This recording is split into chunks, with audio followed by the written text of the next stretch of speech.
राज्यवर्धन सिंह राठौर सांसद थे, जोटवाड़ा से चुनावी मैदान में विधायकी के उतार दिया बीजेपी। सुन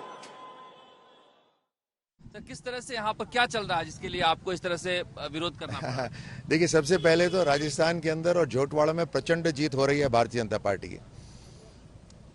अब उस गलत तरीके से जब आप चुनाव के अंदर अपना जो मत प्रतिशत बढ़ाना चाहते हैं तो वो कानूनन गलत बात है। ये देखिए, ये फर्जी कार्ड है, इलेक्शन कमीशन का फर्जी कार्ड है। ये यहाँ का नहीं है, लेकिन ये शहर का है। ये हमारे कार्यकर्ताओं ने पकड़ा था। और यहाँ पर क्या हुआ, ये सिवार में मेरे को मैसेज आया कार्यकर्ताओं का कि यहाँ पर लोग दूसरों के नाम पर वोटिंग कर रहे हैं और कोई चेकिंग नहीं हो रही। कंप्लेंट करने पर हमारे कार्यकर्ता को पकड़ के पुलिस ने गाड़ी में डाल दिया। पुलिस पूरी अनदेखी कर रही। जब मैं यहाँ पर आया तो देखा कि मेरे सामने एक फर्जी वोट पड़ा। उसका वीडियो हमने बना दिया है और वो वीडियो है आपको शायद मीडिया में मिल जाएगा। तो आप देखिए कि मेरे आने के बाद में फर्जी वोट सामने पड़ रहा है, तो ये तो कमाल ही हो गया। तो क्या पुलिस नहीं देख रही है? तो हमने, पुलिस में एक अधिकारी है, वो शायद या तो भविष्य में नेता बनना चाहते हैं, शायद अभी से पुलिस की वर्दी में नेता है। मैं सभ्यता के कारण उनका नाम यहां नहीं लेता। उन्होंने हमारे कार्यकर्ताओं को इस तरह की भी धमकी दी कि देख लेना, मुझे यहां पोस्टिंग करके देख लेना, वहां पोस्टिंग करके देख लेना। खैर वो अलग बात है, उसको बाद में देखेंगे। हम सभ्य हैं और हम नाम नहीं लेते उनका। लेकिन ये है पुलिस के अंदर रहकर पुलिस को बदनाम करने वाले लोग, जो राजनीति के अंदर ज्यादा घुसे हुए हैं और अपने कानून व्यवस्था के अंदर कम। सिवार के अंदर जो मसला हुआ, हमने उसको इलेक्शन कमीशन के सामने रेज कर दिया है। हम जीत रहे हैं, लेकिन ये फर्जीवाड़ा नहीं होना चाहिए।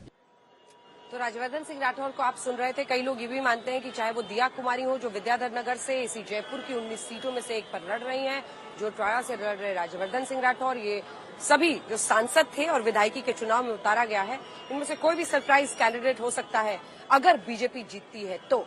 राखी जी, उनकी तमाम बातों का जवाब दीजिए। और अंत में, अगर वाकई आपको लगता है कि राजस्थान की जनता ने बीजेपी की तरफ अपना झुकाव इस वोटिंग में दिखाया है, तो ये तो कहा ही जाएगा कि मतलब ये रिवाज है, यहाँ तो बदल ही देते हैं।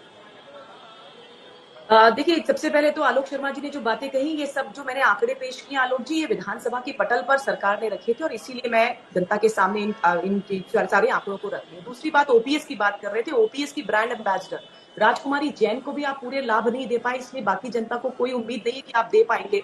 एमएसपी की बात करते हैं तो बाजरा खरीद तो हम कर नहीं पाए राजस्थान की अब तक 5 सालों में, जो कि हमारा मुख्य प्रोडक्ट था। लेकिन अब वादा कर रहे हैं आगे नई घोषणाएं की जा रही है, लेकिन पुराने वादों का क्या हुआ उसके बारे में कोई डिटेल देने को सरकार तैयार नहीं है। और जिस तरह से आपने मुझे कहा कि आगे चल के हम लोग, जिस तरह से हमको लोगों का जो है विश्वास मिलेगा। आप देखिए अंजना जी, 2013 के अंदर जो वोट परसेंटेज का डिफरेंस था वो 12% का था कांग्रेस और बीजेपी का, और 2018 में 0.5% से हम लोग जनता का समर्थन पाने से रह गए थे। तो बहुत कम डिफरेंस उस समय भी था, और आप देखिएगा अब की बार फिर हम वो 12% का डिफरेंस पा करके जनता का विश्वास जो है वो राजस्थान में अर्जित करेंगे। विजय विद्रोही हमारे साथ जुड़ गए हैं। काफी देर से उनके कनेक्शन में कुछ दिक्कत आ रही थी। विजय, आपके सोर्सेस क्या कह रहे हैं? पूरे राजस्थान में जो वोटिंग का ट्रेंड रहा है, कुछ कह रहे हैं पोलराइजेशन हुआ देखा गया, कुछ नंबर ज्यादा बता रहे हैं, क्या समझ में आ रहा है?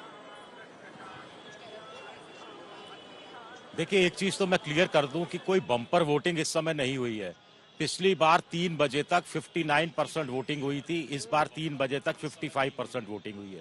पिछली बार 5 बजे तक 74% वोटिंग हुई थी, क्योंकि 5 बजे तक की ही वोटिंग थी। इस बार 5 बजे तक 68% वोटिंग हुई है। तो इस हिसाब से माना जा रहा है कि पिछली बार जो 74.06% वोटिंग थी, इस बार मामूली सी बढ़ सकती है। हो सकता है ये 75 के आसपास पहुंच जाए। आज 6 बजे तक है, पिछली बार 5 बजे तक थी। और दूसरा ये है कि महिला वोटर बड़ी संख्या में निकली और सुबह से निकली है। आमतौर पर महिलाएं दोपहर बाद निकलती हैं। तीसरा, जहां पर ध्रुवीकरण हुआ है वहां पर रिवर्स ध्रुवीकरण भी देखा गया है और वहां पर वोटिंग परसेंटेज बहुत ज्यादा हुआ है। चौथा, जहां पर स्ट्रांग बागी खड़े हैं, जिनकी जीतने की संभावनाएं ज्यादा है, वहां वोटिंग परसेंटेज बढ़ा है। जो फंसी हुई सीटें हैं कांग्रेस और बीजेपी के बीच जहां तगड़ा मुकाबला है वहां पर वोटिंग परसेंटेज बढ़ा है। तो कुल मिलाकर ये पिछली बार से थोड़ा सा नजारा अलग है।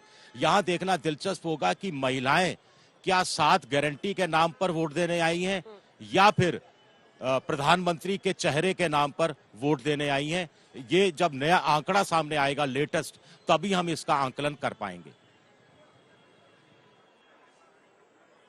3 दिसंबर को फिर आकलन करेंगे।